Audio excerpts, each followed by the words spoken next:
First, an apology. I'm sorry, Queenslanders. I called Townsville far north Queensland. It's a long way up there. It's just North Queensland. We don't talk far north Queensland until we get up as far as Cairns, I'm told. I'm sorry about that, the local geography. A good excuse for me to go to Cairns for the next program, I reckon. I'll put that one in with the boss. Now, the bloke we've got to speak to next could be the next Liberal or Coalition Premier on mainland Australia. As you know, we've got Labor governments right across the mainland now, state and federal, but David Crisafulli is the LNP opposition leader in Queensland. He joins us now live from Townsville, where he's been talking youth crimes issues. Thanks for talking to us, David. You must have been tempted with all the shenanigans with the government going on in Brisbane and the place effectively being without a premier now, with Anastasia Palaszczuk about to resign and Labor trying to work out who's going to replace her. You must have been tempted to stick around here and take pot shots from the sidelines. That's why I'm here, Chris, because while the government's fighting themselves, no one's fighting for Queensland. And I want Queenslanders to know that what's unfolding at the moment in Brisbane is something that's leaving everybody shaking their heads. Make no mistake, 3 disloyal members of a government have actively undermined a premier.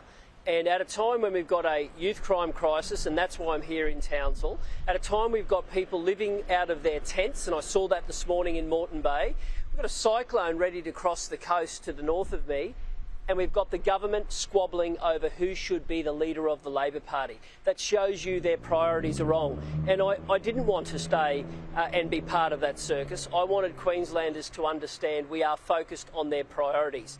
The housing crisis, the health crisis, the cost of living crisis and the youth crime crisis.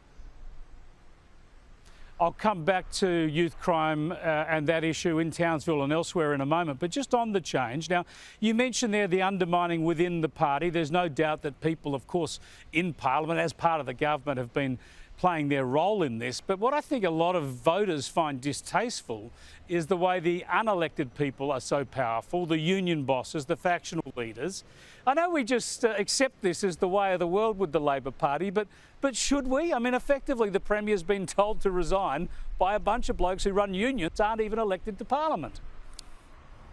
Yep, it's wrong. And I spent a lot of time yesterday in both my electorate on the northern part of the Gold Coast, but also just going in and out of community events across Brizzy.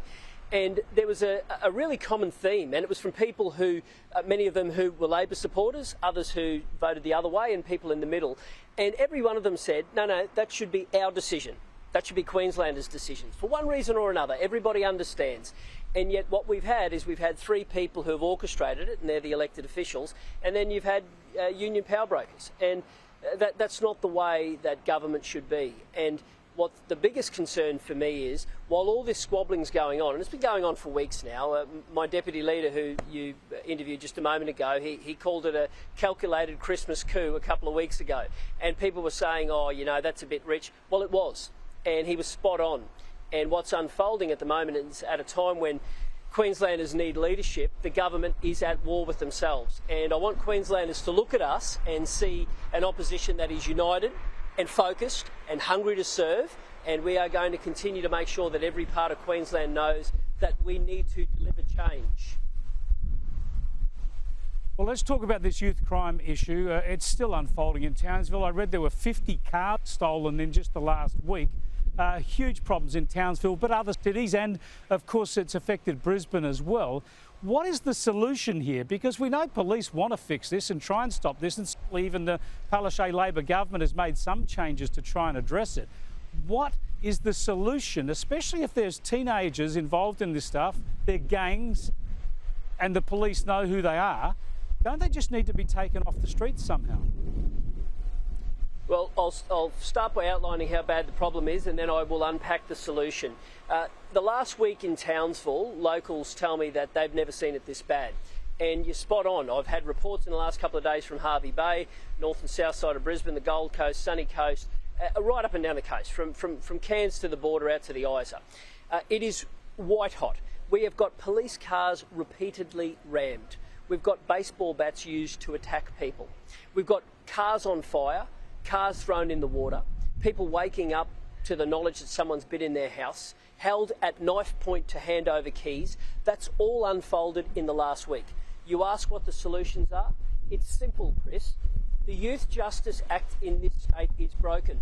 and the government watered it down 8 years ago deliberately and created a generation of untouchables. We will rewrite the Youth Justice Act.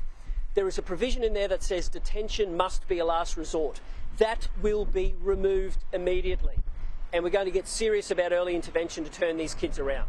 We are serious about this. It is destroying the fabric of communities. That's why I'm here in Townsville, and that's why we are determined to make sure that every part of Queensland knows that they matter. And this government had a lot of talk before the election about keeping people safe. Well, you're not really safe if somebody's holding a knife at your throat, and you're not really safe if someone's ramming a car into you. Such an important issue, David. Thanks so much for being so passionate and on point about it. You got a long and busy year ahead of you next year. I look forward to catching up with you in the future. Thanks for joining us. David Crisafulli there, the Queensland opposition leader, live from Townsville.